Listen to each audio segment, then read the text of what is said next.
I was born and raised in Decatur, Illinois, which is in central Illinois, about 180 miles south of Chicago. And I was raised in a Reformed synagogue. And by the time I was 15, I had a chance to come to Israel with NIFTY, National Federation of Temple Youth Groups, on a 6.5-week tour.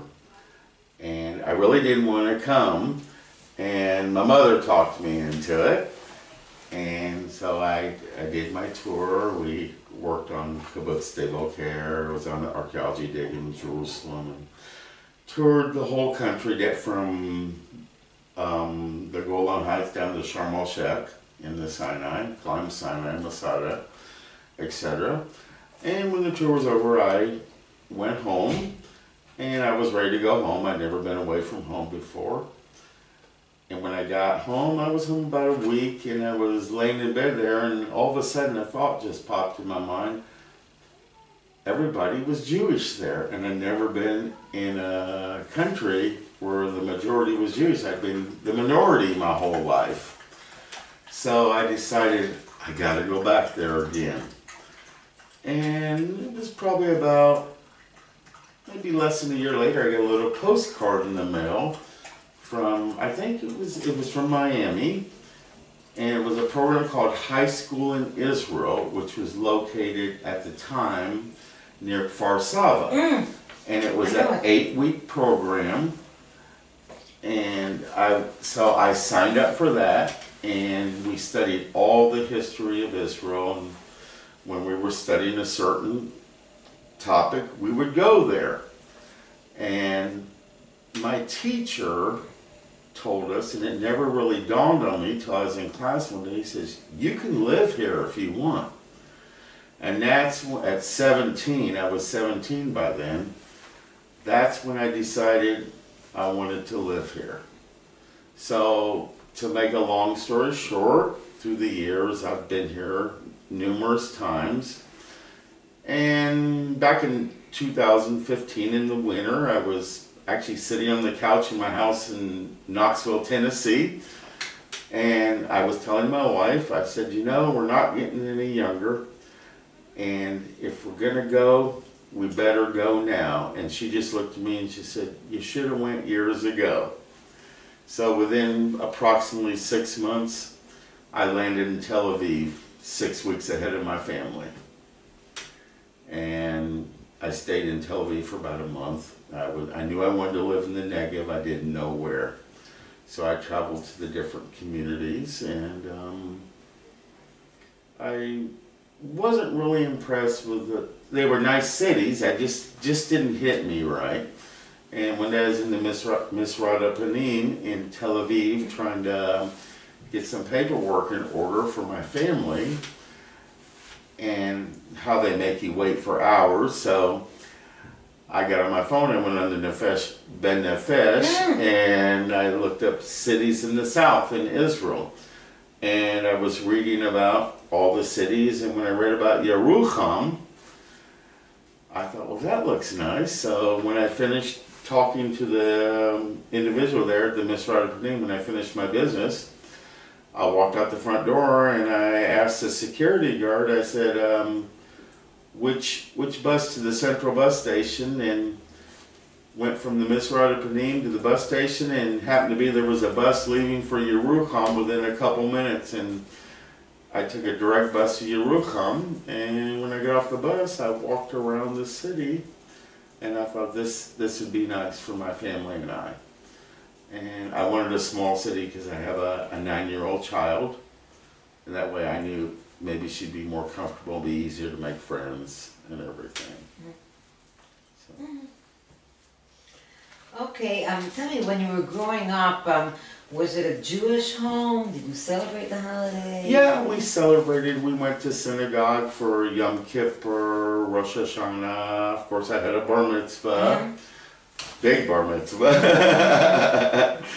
And, you know, I went to the, at the Reform Synagogue, I went to the religious school till I was 15. Almost 16, that's when you had your trip to Israel, when you were finished with the school. wasn't real religious, but you know, I knew I was Jewish, and of course we celebrate our family. You know, we had the Seder and everything. We celebrated the holidays. We didn't, you know, we were always had good feelings towards Israel and everything, but I wouldn't say I was a strong Zionist then. It wasn't until I came here and I saw the land, you know, and realized I could live here, that I fell in love with it. And I feel more at home here in Israel, and I really mean that than I do anywhere in the world. I've traveled a lot of countries in the world in my life. And always in Israel I feel I'm at home. Actually, from the moment I saw it from the airplane when I was 15, I just knew it was like I knew I was coming home. And wow. I mean, it was just came over me. This, you know, like, this is your home. Tell me a little about your family. You mentioned before, like, a shoe store. They had a shoe store? My grandfather, he's from a little village near Warsaw, Poland originally.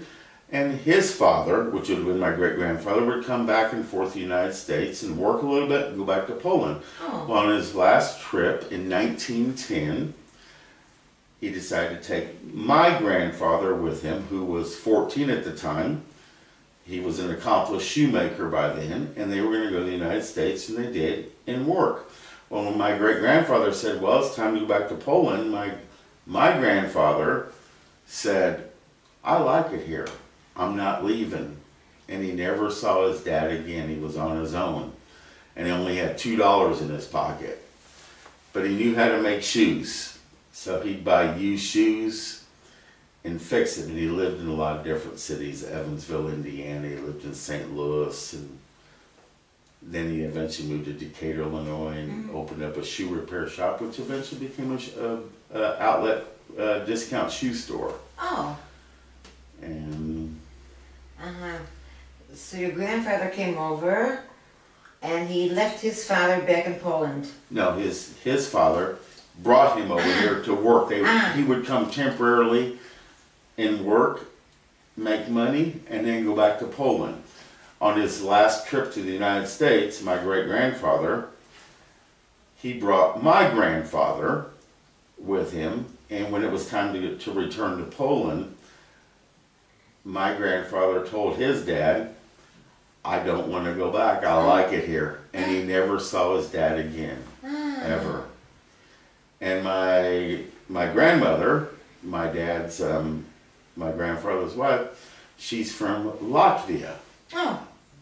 And he met her in St. Louis, and they got married when she was 17 and he was 18, and they stayed married for, gosh, over 50 years, I know.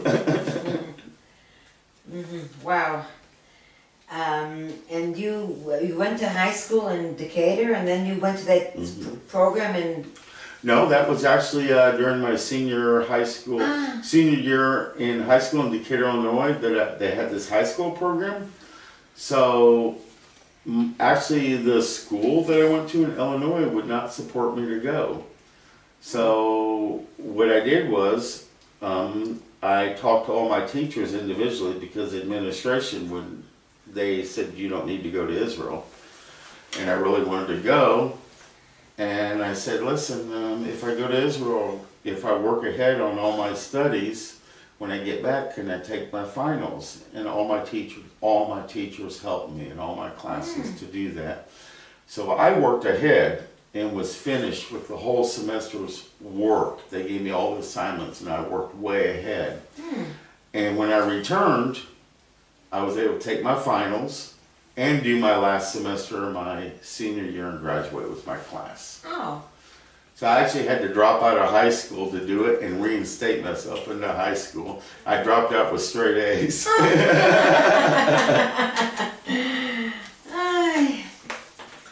Okay, and then you lived most of your life in the United States, in different places, I understood, right? Yes. Can you tell me a little about what you did and what you saw? Well, actually, for 17 years, I worked with my father, and I became the shoe repairman in his shoe store. and I fixed shoes, which I really enjoyed.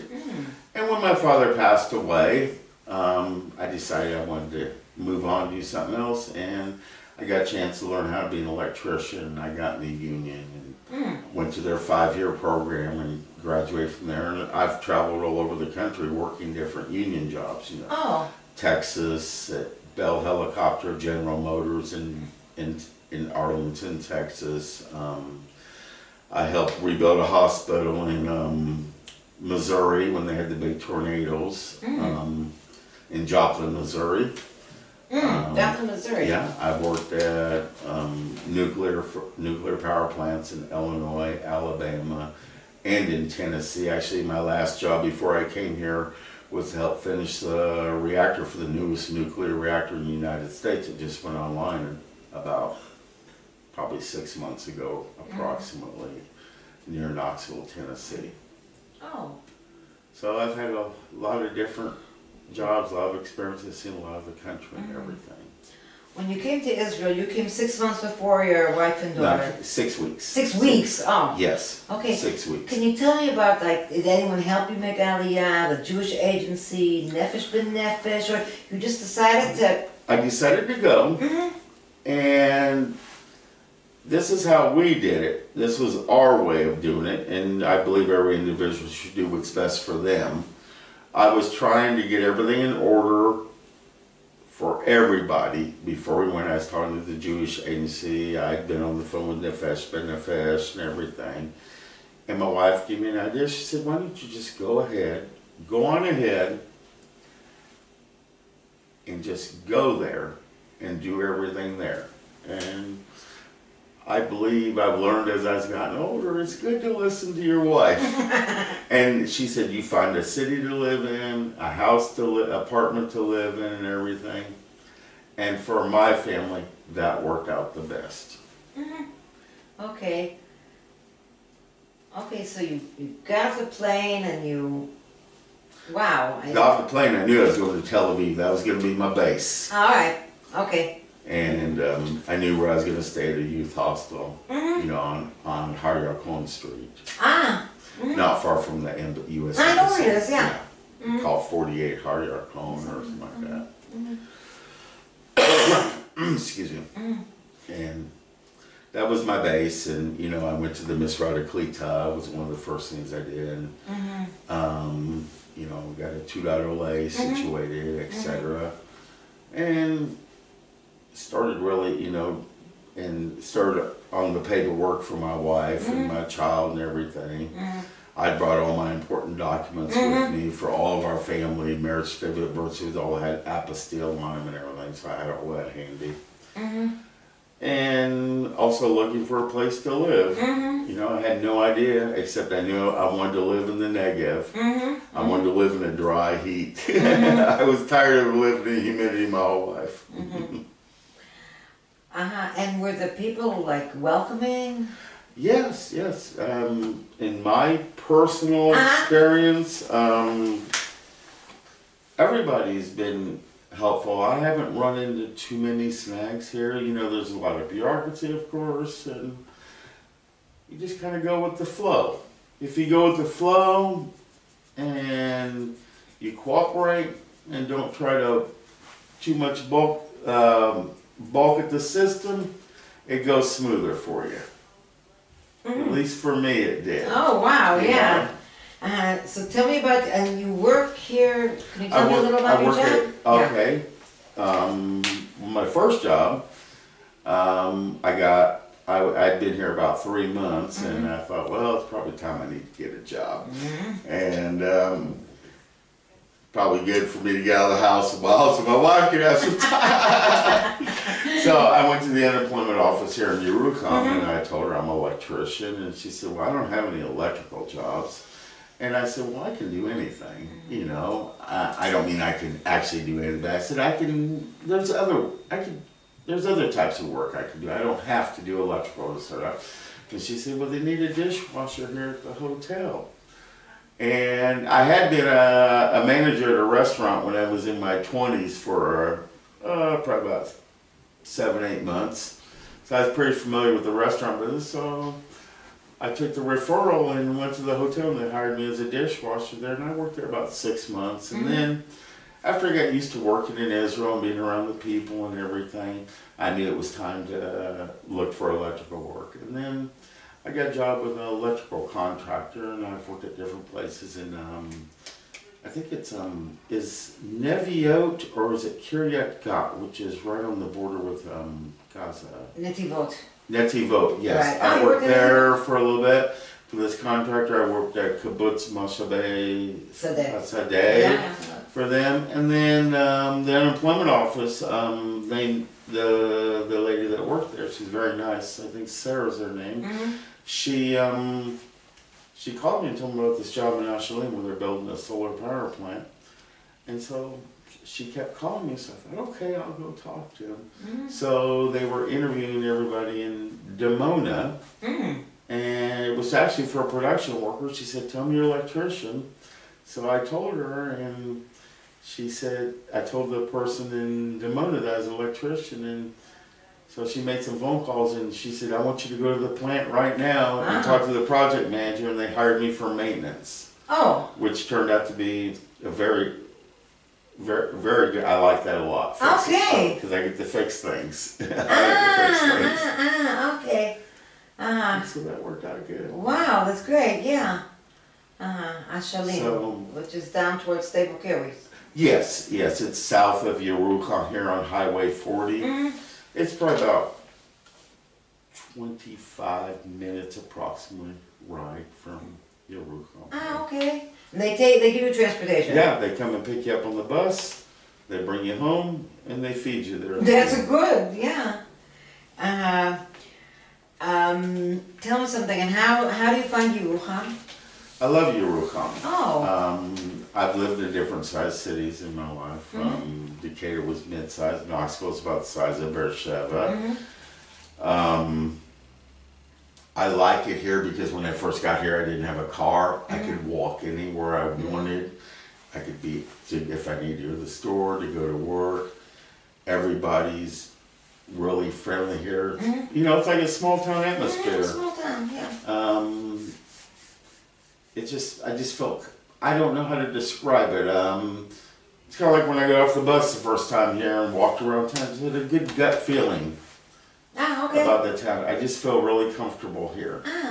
Okay. And I've met a lot of very wonderful people when I got here. I couldn't tell you how many people would have me over for Shabbat. I can't even count on my hand now. I was invited here. Everybody tried to make me feel at home and feed me and and call me and make sure they're okay. And even people that I run the town, they said if you have problems, which I took a few up on it, you know, I'll help you if I needed to understand something or my Hebrew's not very well. They would call for me so they could, you know, talk for me on the phone and everything. So, even the mayor of the town, I met him, and he gave my family a gift card and everything from the store, you know, to welcome us here. Wow. So, no, I'm very, very pleased that I found this. Plus, if I want to go to the big city, I can go to Beersheba down the road. Yeah. Okay, is there anything else that you want people to know about your experience, about coming to a new country? Well, like I said, you know, when I come to Israel, I feel like I'm coming home. And I can't, you know, I've always wanted to live here my whole life. And I just things never worked out to do it. Until I finally made that final decision and just did it. And I have no regrets. You know, this is not the United States. I did not expect to come to the United States, and I do not want to change things here. I came here to live here as an Israeli. And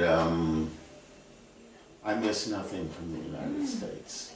I am very comfortable here. I don't yearn to wish I had this or had that. I'm very at peace here. This is my home. I'm a Jew. And this is where I need to live. Okay. Thank you very much. Yes, ma'am. Okay.